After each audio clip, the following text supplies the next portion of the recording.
कहीं ना कहीं डेटा भी प्रूव कर ही देता है कि पंजाबी बहुत ज्यादा कनाडा जाते हैं। तो कनाडा को कुछ लोग मिनी पंजाब भी बोलने लग गए हैं। तो कनाडा बहुत ज्यादा पॉपुलर हुआ, ये सबने ऑब्जर्व किया, ये सबने देखा। लेकिन आप लास्ट ईयर के ही कुछ इश्यूज देख लोगे उठा के, स्पेशली जो खालिस्तान रिलेटेड इश्यूज चल रहे हैं इंडियन गवर्नमेंट और कैनेडियन गवर्नमेंट के बीच में, उन रीजंस की वजह से वो सिचुएशन वॉलेटाइल हो गई है और अब कनाडा भी थोड़ी अपनी पॉपुलैरिटी लूज कर रहा है। आयरलैंड और न्यूजीलैंड जो है ये अब hot up and coming popular destinations हो रहे हैं। उनकी पॉपुलैरिटी में एक स्पर्ट देखने को मिल रहा है और बिगेस्ट रीजन ये है कि उनके पॉलिसीज जो है वो बहुत ज्यादा स्टूडेंट फ्रेंडली है। Be it visa application process में, स्कॉलरशिप में, वहाँ काम करने की परमिशन मिलने में, बाद में थोड़े टाइम तक रहकर काम ढूंढने की परमिशन में, तो इन सब चीज़ों में जो पॉलिसीज है वो स्टूडेंट सेंट्रिक है, स्टूडेंट्स को फेवर करती है, फ्रेंडली है। इस वजह से लोग आयरलैंड और न्यूजीलैंड को अच्छी अपॉर्चुनिटीज की तरह अब देख रहे हैं और इनकी पॉपुलैरिटी बढ़ रही है। अक्सर बच्चों का सबसे पहला सवाल स्टडी अब्रॉड के लिए ये नहीं होता है कि हमें कौन सी यूनिवर्सिटी में जाना चाहिए, बल्कि ये होता है कि हमें कौन से देश में जाना चाहिए। Sometimes the country just ends up being more important than the university or the course itself. Hi, I am Asmita, your mentor here at Vedantu Study Abroad, और आज मैं यही सवाल आंसर करने की थोड़ी सी कोशिश करूंगी। अब मेरे हिसाब से ऑब्जेक्टिवली कोई ऐसी कंट्री नहीं है जो बेस्ट है, जहां सबको जाना चाहिए। बहुत सारी चीजों पर ये डिसीजन डिपेंड करता है, स्पेसिफिकली आपके रिक्वायरमेंट्स, आपके लाइफस्टाइल, आपके करियर प्रोस्पेक्ट्स, आपके एस्पिरेशंस, इन पर सबसे ज्यादा डिपेंड करता है। तो मैं आपको हर कंट्री के प्रोज एंड कॉन्स बताने वाली हूँ, नॉट हर कंट्री पर स्टडी अब्रॉड की जो बिग 6 इंग्लिश स्पीकिंग कंट्रीज है उनके बारे में आपको प्रोज एंड कॉन्स बताने वाली हूं ताकि आप एक इन्फॉर्म्ड डिसीजन ले सके। अब हाल ही में टाइम्स ऑफ इंडिया में ये एक आर्टिकल आया था जिसमें स्टडी डेस्टिनेशंस को कंपेयर किया गया था। ये आईडीपी के रीजनल हेड ने किया है। तो ऑब्वियसली सारे जो बच्चे अब्रॉड जाते हैं कहीं ना कहीं वो आईडीपी के थ्रू ही जा रहे होते हैं। आपको पता होगा कि मैं आपको आईएलटीएस पढ़ाती हूँ, तो उसकी भी जो बॉडी है जिसके थ्रू आईएलटीएस कंडक्ट होता है इंडिया में, वो आईडीपी ही है। तो उनके पास काफी डेटा आता है स्टेटिस्टिकली कि क्या ट्रेंड्स चल रहे हैं, बच्चे कहाँ जाना प्रेफर कर रहे हैं और क्यों। इसी की एक डिस्कशन हुई थी जिसके मैं आपको की पॉइंट्स अब बताने वाले हूँ। अदरवाइज आप ये आर्टिकल देखना चाहते हो या वो वीडियो इंटरव्यू देखना चाहते हो तो आप यहाँ पर जाकर खुद भी देख सकते हो। अब उसके जो की पॉइंट्स है वो ये है। सबसे पहली बात हम समझ लेते हैं कि वो बिग 6 कंट्रीज क्या है जहां बच्चे जाकर अब्रॉड पढ़ना चाहते हैं। सारी इंग्लिश स्पीकिंग कंट्रीज हैं, US, Canada, UK, Australia, New Zealand and Ireland. ठीक है, ये सबसे पॉपुलर डेस्टिनेशंस है इंडियन स्टूडेंट्स के लिए। अब यहाँ पर देखो, ये जो इंग्लिश स्पीकिंग है ये जरूरी क्यों हो जाता है, क्योंकि आप जर्मनी या फ्रांस या इटली अगर जाने का सोचते हैं तो आपको जर्मन, फ्रेंच और इटालियन सीखनी पड़ती है। इंग्लिश स्पीकिंग डेस्टिनेशंस में लैंग्वेज का ब्लॉकर नहीं आता है, इंग्लिश हमें मोस्टली आती ही है, इतनी आती है कि हम उसको इंप्रूव कर सकते हैं, स्क्रैच से नहीं सीखनी पड़ती। दूसरी चीज ये है, these are some of the world's most developed countries और इनके एजुकेशनल इंस्टीट्यूशंस बहुत ज्यादा माने हुए हैं। प्लस यहाँ की इकोनॉमीज इतनी अच्छी है कि यहाँ पर जो जॉब प्रोस्पेक्ट्स मिलते हैं, जो स्टैंडर्ड ऑफ लिविंग मिलता है, जो लग्जूरियस लाइफ आप चाहते हो, वो जीने के चांसेस आपके बढ़ जाते हैं। तो यहाँ पे ये बिग 6 है, इसमें से क्या ट्रेंड्स रहे हैं ओवर टाइम। अब देखो, यूएस नंबर 1 डेस्टिनेशन था। अब अगर अपने पुराने रिश्तेदारों की बात करोगे जो अब्रॉड चले गए, चांसेस आर मोस्ट लाइकली वो लोग अमेरिका ही गए होंगे। America historically the American dream के बारे में हम लोग सुनते आए हैं कि अमेरिका जाके लाइफ चेंज हो जाती है, सारी अपॉर्चुनिटीज मिल जाती है, सब कुछ हो जाता है ना। तो तभी यूएस आज से 7-8 साल पहले भी नंबर 1 डेस्टिनेशन था, लेकिन because of certain changes in their political environment और उनकी गवर्नमेंट में जिस तरीके के चेंजेस आए हैं, ओवरऑल जियोपॉलिटिक्स में जिस तरीके के चेंजेस आए हैं, अब यहाँ पर एक डिक्लाइन देखा जा रहा है। अब जब यूएस का थोड़ा डिक्लाइन शुरू हुआ था प्रोबेबली ऑल्सो बिकॉज वहाँ का वीज़ा या ग्रीन कार्ड मिलना बड़ा मुश्किल हो रहा था। तो कनाडा में एक बूम आया है और यहाँ पे स्टीरियोटाइप तो है ही, और ये कहीं ना कहीं डेटा भी प्रूव कर ही देता है कि पंजाबी बहुत ज़्यादा कनाडा जाते हैं। तो कनाडा को कुछ लोग मिनी पंजाब भी बोलने लग गए हैं। तो कनाडा बहुत ज़्यादा पॉपुलर हुआ, ये सबने ऑब्जर्व किया, ये सबने देखा। लेकिन आप लास्ट ईयर के ही कुछ इश्यूज देख लोगे उठा के, स्पेशली जो खालिस्तान रिलेटेड इश्यूज चल रहे हैं इंडियन गवर्नमेंट और कैनेडियन गवर्नमेंट के बीच में, उन रीजंस की वजह से वो सिचुएशन वॉलेटाइल हो गई है और अब कनाडा भी थोड़ी अपनी पॉपुलैरिटी लूज कर रहा है। कोई भी बच्चा, कोई भी पेरेंट जो इतना ज्यादा इन्वेस्ट कर रहा है बाहर जाने में, वो नहीं चाहेगा कि उनका फ्यूचर अनसर्टेन रहे।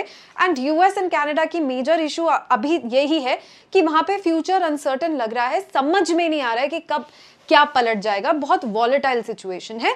इस वजह से इन दोनों में थोड़ा सा हम लोग डिक्लाइनिंग ट्रेंड देख रहे हैं। अब यूके और ऑस्ट्रेलिया दोनों दे रिमेन स्ट्रॉन्ग। अब यूके में तो हमारे इन्फोसिस के दामाद भी थे prime minister, so I think that also added to the trust of people कि एक इंडियन ओरिजिन का इंसान वहाँ प्राइम मिनिस्टर बन सकता है, तो इंडियंस के लिए क्या ही खतरा होगा यूके जाने में। ऑस्ट्रेलिया में भी बहुत पहले हमें सुनने में आता था थोड़ा रेसिज्म ज़्यादा है, प्रॉब्लम्स हो रही हैं इंडियंस के साथ, बट अब हाल ही में ऐसे कोई इश्यूज बाहर नहीं आए। तो यूके एंड ऑस्ट्रेलिया पॉपुलर ही है, स्ट्रॉन्ग है। ऑस्ट्रेलिया में एक रीसेंट वीजा फी में हाइक देखा गया था, पर इसका नंबर्स पे कोई मेजर इम्पैक्ट नहीं हुआ। जिनको जाना है ऑस्ट्रेलिया उनको मॉनेटरीली ये फी हाइक ने ज्यादा इम्पैक्ट नहीं किया।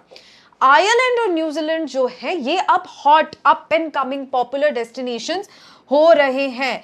उनकी पॉपुलैरिटी में एक स्पर्ट देखने को मिल रहा है और बिगेस्ट रीजन ये है कि उनके पॉलिसीज जो है वो बहुत ज़्यादा स्टूडेंट फ्रेंडली है। B it visa application process में, स्कॉलरशिप में, वहाँ काम करने की परमिशन मिलने में, बाद में थोड़े टाइम तक रहकर काम ढूंढने की परमिशन में, तो इन सब चीज़ों में जो पॉलिसीज़ है वो स्टूडेंट सेंट्रिक है, स्टूडेंट्स को फेवर करती है, फ्रेंडली है। इस वजह से लोग आयरलैंड और न्यूजीलैंड को अच्छी अपॉर्चुनिटीज़ की तरह अब देख रहे हैं और इनकी पॉपुलैरिटी बढ़ रही है। अब देख लेते हैं कि इन कंट्रीज़ में यूनिवर्सिटीज़ कितनी हैं। अब यूएस हब एजुकेशन का आप एक तरीके से कह सकते हैं ग्लोबल, क्योंकि वहां पे अराउंड 4000 यूनिवर्सिटीज है, तो लार्जेस्ट कैपेसिटी।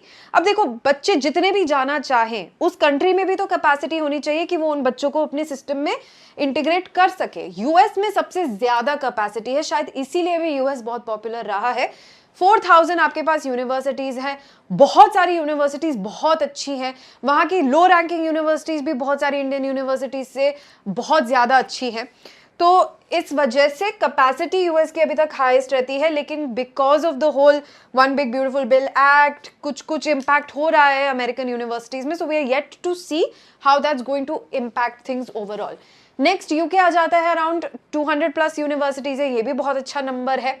ऑस्ट्रेलिया में केवल 40 यूनिवर्सिटीज है, only 40, so it's a very small number.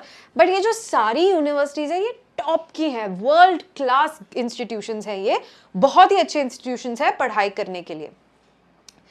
अब यूएस, यूके, कनाडा को की कैपेसिटी ज्यादा होने के कारण वहां पर तो आप 1 लाख से ज्यादा बच्चा एनुअली आप देख सकते हैं इंडिया से जा रहा है। इनफैक्ट कनाडा में तो 200,000, 2 लाख से ऊपर बच्चे भी गए हैं लास्ट ईयर। सो इनकी अब्जॉर्ब करने की कैपेसिटी बहुत ज्यादा है बिकॉज उनकी यूनिवर्सिटीज बहुत ज्यादा है। आयरलैंड और न्यूजीलैंड में आप देख सकते हो कि सिर्फ 5 से 10,000 बच्चा जा पा रहा है क्योंकि उनकी कैपेसिटी लिमिटेड है। डिमांड ज्यादा है, पॉपुलर है, स्टूडेंट फ्रेंडली है, बट अनफॉर्चुनेटली कैपेसिटी लिमिटेड है, यूनिवर्सिटीज उतनी नहीं है, इसीलिए 5 to 10,000 इंडियन स्टूडेंट्स वहां जा पा रहे हैं। Compare that to this 1 lakh plus number for the other countries. अब पॉलिसी शिफ्ट्स की वजह से मैं आपको बता चुकी हूं कि यूएस एंड कनाडा में तो बाहर जाके पढ़ने का जो प्रोसेस है वो सफर किया ही है, रिड्यूस्ड इंटरेस्ट नजर आ रहा है लोगों में। आयरलैंड एंड न्यूजीलैंड में गेनिंग इंटरेस्ट नजर आ रहा है, and UK and Australia pretty much stagnant है, जितना इंटरेस्ट पहले था उतना ही अभी है। अब आयरलैंड और न्यूजीलैंड में ये है कि immigration rules, post study opportunities, welcoming student policies, ये सारी चीजें हैं राइट। आयरलैंड और न्यूजीलैंड में इस वजह से ये पॉपुलैरिटी गेन कर रही है। सबसे बड़ा इशू यूएस एंड कनाडा का इमिग्रेशन रूल्स लेकर ही हो रहा है। वर्क अपॉर्चुनिटीज ना मिलने का भी एक बहुत बड़ा खतरा है वहां पर। सो इसीलिए आयरलैंड और न्यूजीलैंड को कंसिडर किया जा रहा है। अब इन सब से आपको क्या समझ में आया? समझ में ये आया है कि अगर आप वो जो कंपटीशन है उन 5 से 10,000 सीट्स के लिए, अगर आप उसमें खड़े उतरते हैं, आप अच्छा परफॉर्म करते हैं, तो Ireland and New Zealand definitely are great destinations for you and you should. अगर आपने अभी तक सोचा नहीं था, स्पेशली आयरलैंड के बारे में सोचा नहीं था, तो आपको वहाँ की यूनिवर्सिटीज़ के बारे में अब रिसर्च करना चाहिए, जानना चाहिए। नहीं हो पाता है वहाँ पे लिमिटेड कैपेसिटी की वजह से, फिर भी हार नहीं माननी है। UK, Australia and even US and Canada अभी भी ऑप्शंस है। You just have to be very thorough in your research कि आगे क्या होने वाला है और आपकी रिस्क टेकिंग कैपेसिटी कितनी है कि कल को अगर आपको वहाँ काम नहीं मिलता, फाइनेंशियली क्या आप ठीक हो, ओके हो उस चीज़ से, आप इंडिया आके वापस काम करोगे, तो आपको क्या वो इम्पैक्ट करता है कि नहीं, आपके फैमिली का फाइनेंशियल बैकग्राउंड क्या है। साथ ही साथ बहुत लोगों का ये भी होता है कि उनके रिलेटिव्स किसी पर्टिकुलर कंट्री में सेटल्ड होते हैं, जैसे मेरे मेजॉरिटी रिलेटिव्स अमेरिका में सेटल्ड है, तो मुझे बहुत इंटरनल इंसाइट है अमेरिका के बारे में। आपके भी हो सकता है कहीं ना कहीं रिलेटिव्स हो, आप उनसे पूछिए। फर्स्ट हैंड अकाउंट्स काफ़ी हेल्प करेगा आपको कि ऑन ग्राउंड क्या सिचुएशन है वहाँ पे। इनफैक्ट आप जिन कॉलेजेस में जाना चाहते हो वो वहाँ जाकर पता भी कर सकते हैं आपके लिए कुछ ऐसी चीज़ें जो शायद ऑनलाइन आपको डिफ़िकल्टी हो रही हो पता करने में। सो आप अपनी सिचुएशन के हिसाब से इन सारे डेटा पॉइंट्स को मद्देनजर रखते हुए डिसीजन लीजिए।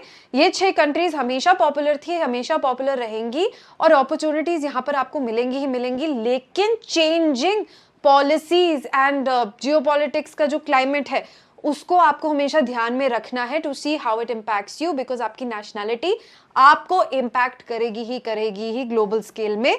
सो you just have to be mindful, थोड़ा न्यूज़ फॉलो कीजिए, अप टू डेट रहिए। अगर आपको प्रॉब्लम हो रही है इन सब चीज़ों में अप टू डेट रहने के लिए, then don't forget to subscribe to our channel, क्योंकि हम आपको सारी latest information related to studying abroad, कुछ भी अगर आपको ज़रा सा भी इम्पैक्ट करता है वो हम आपको इमीडिएटली बता देते हैं।